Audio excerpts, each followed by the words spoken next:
Hello, നമുക്കിന്നൊരു അടിപൊളി മുട്ടക്കറിയുടെ recipe നോക്കാം. ഞാനിന്നിവിടെ ചെയ്യുന്നത് ചെട്ടിനാട് എഗ് കറിയാണ്. ഇത് കുറച്ച് ഗ്രേവി ടൈപ്പായിട്ടുള്ളതാണ്. നമുക്കിത് ചോറിൻ്റെ കൂടെ അപ്പത്തിൻ്റെയും ചപ്പാത്തിയുടെയും ബ്രെഡിൻ്റെയും ഒക്കെ കൂടെ കഴിക്കാൻ പറ്റുന്ന നല്ലൊരു കോമ്പിനേഷനാണ്. അപ്പോൾ ഇത് തയ്യാറാക്കുന്നതിന് വേണ്ടിയിട്ട് ഞാനിവിടെ ഒരു 3 പുഴുങ്ങിയ മുട്ട എടുത്തിട്ടുണ്ട്. മുട്ട പുഴുങ്ങി അതിൻ്റെ തോലൊക്കെ കളഞ്ഞെടുത്തിട്ടുള്ളതാണ്. നിങ്ങൾക്ക് ആവശ്യത്തിനനുസരിച്ച് മുട്ട എടുക്കാം. ഞാനിപ്പോൾ ഇവിടെ ഒരു 3 എണ്ണം എടുത്തിട്ടുള്ളൂ. പിന്നെ നമുക്കിതിലേക്കൊരു മസാല പേസ്റ്റ് വേണം. ഈ പേസ്റ്റ് ഉണ്ടാക്കുന്നതിന് വേണ്ടിയിട്ട് ഞാനിവിടെ ഒരു 4 ടേബിൾ സ്പൂണോളം ചിരകിയ തേങ്ങ എടുത്തിട്ടുണ്ട്. പിന്നെ ഒരു 3-4 വത്തൽമുളക്, ചുവന്ന മുളക് എടുത്തിട്ടുണ്ട്. ഇത് എരിവ് കൂടുതൽ വേണമെന്നുള്ളവർക്ക് ഞാനിപ്പം 4 എണ്ണം എടുത്തിട്ടുള്ളൂ. നിങ്ങൾക്കൊരു 5-6 എണ്ണം വേണമെങ്കിലും എടുക്കാം. പിന്നെ ഒരു 5-6 ചുവന്നുള്ളി, ചെറിയ ഉള്ളി എടുത്തിട്ടുണ്ട്. പിന്നെ ഒരു 4 കാഷ്യൂനട്ട് എടുത്തിട്ടുണ്ട്. പിന്നെ കുറച്ച് പെരുംജീരകം എടുത്തിട്ടുണ്ട്. ഇതൊരു 1 ടീസ്പൂണോളം പെരുംജീരകമുണ്ട്. ഇത് നമ്മളിതിലേക്ക് നല്ല ജീരകമല്ല, പെരുംജീരകമാണ് ചേർക്കുന്നത്. നമ്മൾ വേറെ ഗരം മസാല ഒന്നും ചേർക്കുന്നില്ല. ഈ പെരുംജീരകത്തിൻ്റെ ആ ഒരു ടേസ്റ്റാണ് ഇതിൽ മുന്നിട്ട് നിൽക്കുന്നത്. പിന്നെ ഒരു ടീസ്പൂണോളം കുരുമുളക് എടുത്തിട്ടുണ്ട്.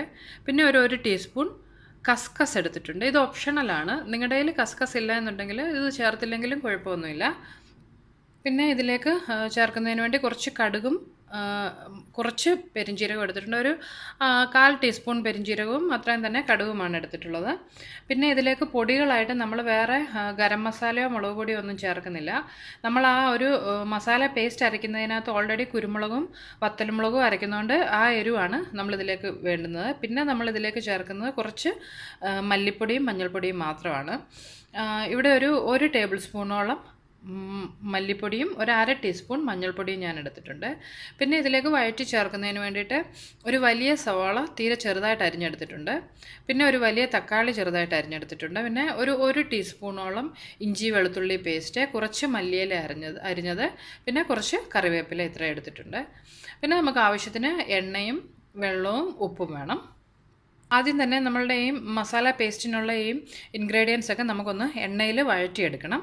അതിനായിട്ട് ഞാനിവിടെ പാനിൽ കുറച്ച് എണ്ണ ഒഴിച്ച് അടുപ്പിൽ ചൂടാകാൻ വെച്ചിട്ടുണ്ട്. ഈ എണ്ണ ചൂടായി കഴിയുമ്പോൾ അതിലേക്ക് നമ്മൾ എടുത്തു വെച്ചിട്ടുള്ള പെരുംജീരകം ഒന്ന് ചേർത്ത് കൊടുക്കാം. ഇത് നമ്മൾ അരയ്ക്കുന്നതിന് വേണ്ടിയിട്ട് എടുത്തിട്ടുള്ള 1 ടീസ്പൂൺ പെരുംജീരകമാണ്. ഇതിലേക്കൊന്ന് ചേർത്ത് കൊടുക്കാം. അതുപോലെ തന്നെ ആ എടുത്തു വെച്ചിട്ടുള്ള കുരുമുളകും വത്തൽമുളകും കൂടി ചേർത്ത് കൊടുക്കാം. ഇതൊന്ന് മൂത്ത് വരുമ്പോൾ അതിലേക്ക് ചുവന്നുള്ളിയും അതുപോലെ കാഷ്യൂനട്ടും ഇട്ട് കൊടുക്കാം. ഇത് ഒരു 1-2 മിനിറ്റ് നമുക്ക് ഈ എണ്ണയിലൊന്ന് മൂപ്പിച്ചെടുക്കണം. അതിനുശേഷം അതിലേക്ക് നമ്മൾ എടുത്തിട്ടുള്ള കസ്കസ് ചേർത്ത് കൊടുക്കാം. അവസാനമായിട്ട് ഇതിലേക്ക് നമ്മൾ എടുത്തു വെച്ചിട്ടുള്ള തേങ്ങ ചിരകിയത് കൂടി ഒന്ന് ചേർത്ത് കൊടുക്കാം.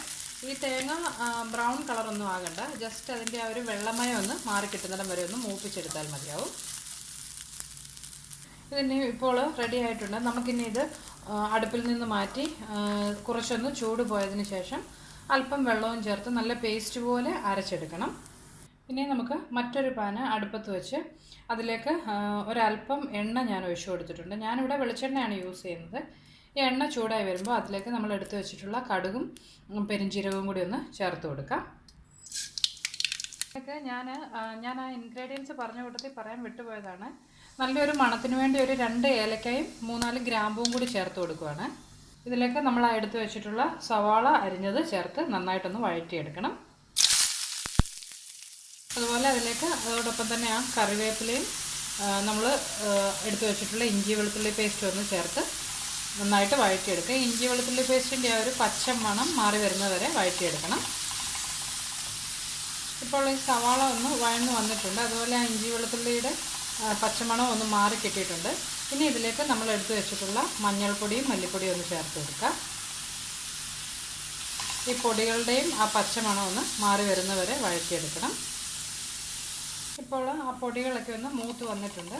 ഇനി ഇതിലേക്ക് നമ്മൾ അരിഞ്ഞു വെച്ചിട്ടുള്ള തക്കാളി ചേർത്ത് കൊടുക്കുക. ഇത് പെട്ടെന്ന് വെന്ത് കിട്ടുന്നതിന് കുറച്ച് ഉപ്പ് ചേർത്ത് ഒന്ന് മിക്സ് ചെയ്തതിന് ശേഷം നമുക്ക് ഈ പാത്രം അടച്ച് വെച്ച് ഒരു 2-3 മിനിറ്റ് ഒന്ന് കുക്ക് ചെയ്തെടുക്കാം. ഇപ്പോൾ ആ തക്കാളിയൊക്കെ നന്നായിട്ട് വെന്ത് വന്നിട്ടുണ്ട്. ഇനി ഇതിലേക്ക് നമ്മൾ ആദ്യം അരച്ച് വെച്ചിട്ടുള്ള ആ മസാല പേസ്റ്റ് ഒന്ന് ചേർത്ത് കൊടുക്കാം.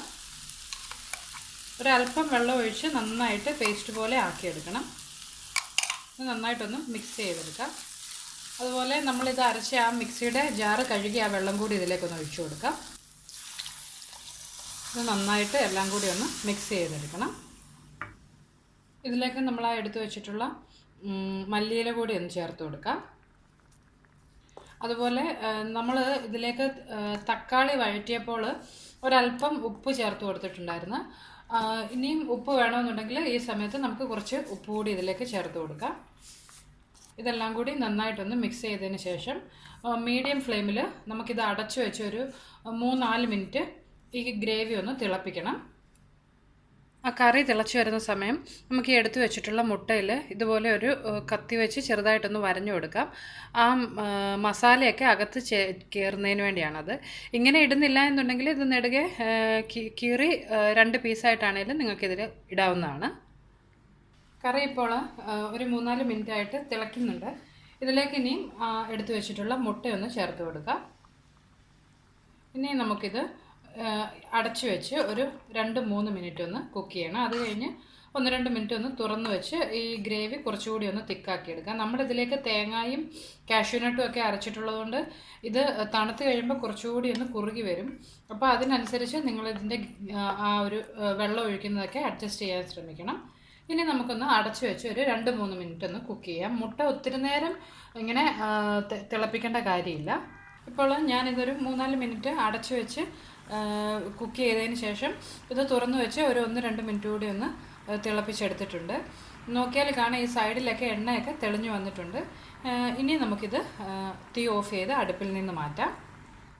ഇപ്പം ഞാനിതൊരു സെർവിങ് പ്ലേറ്റിലേക്ക് മാറ്റിയിട്ടുണ്ട്. അങ്ങനെ നമ്മുടെ നല്ല ടേസ്റ്റി ആയിട്ടുള്ള ചെട്ടിനാട് എഗ് കറി ഇവിടെ റെഡി ആയിട്ടുണ്ട്. അപ്പോൾ എല്ലാവരും ഇത് ട്രൈ ചെയ്ത് നോക്കുക. വളരെ ഈസിയാണ്, ഒത്തിരി പാടൊന്നുമില്ല, പെട്ടെന്ന് തന്നെ ചെയ്തെടുക്കാം. എന്നാൽ നല്ല ടേസ്റ്റിയാണ്. നമ്മൾ തേങ്ങയും കാഷ്യൂനട്ടും ഒക്കെ അരച്ചിട്ടുള്ളതുകൊണ്ട് നല്ലൊരു രുചിയാണിതിന്. ഇത് ചോറിൻ്റെ കൂടെ അപ്പത്തിൻ്റെയും ചപ്പാത്തി, പൊറോട്ട, ബ്രെഡ് ഇതിൻ്റെ ഒക്കെ കൂടെ കഴിക്കാൻ നല്ലൊരു കോമ്പിനേഷനാണ്. അപ്പോൾ എല്ലാവരും ട്രൈ ചെയ്ത് നോക്കുക. അതുപോലെ നിങ്ങൾക്ക് എൻ്റെ റെസിപ്പീസ് ഇഷ്ടമാകുന്നുണ്ടെങ്കിൽ നിങ്ങൾ ഇതുവരെ എൻ്റെ യൂട്യൂബ് ചാനൽ സബ്സ്ക്രൈബ് ചെയ്തിട്ടില്ലെങ്കിൽ മറക്കാതെ നിങ്ങൾ സബ്സ്ക്രൈബ് ചെയ്യുക.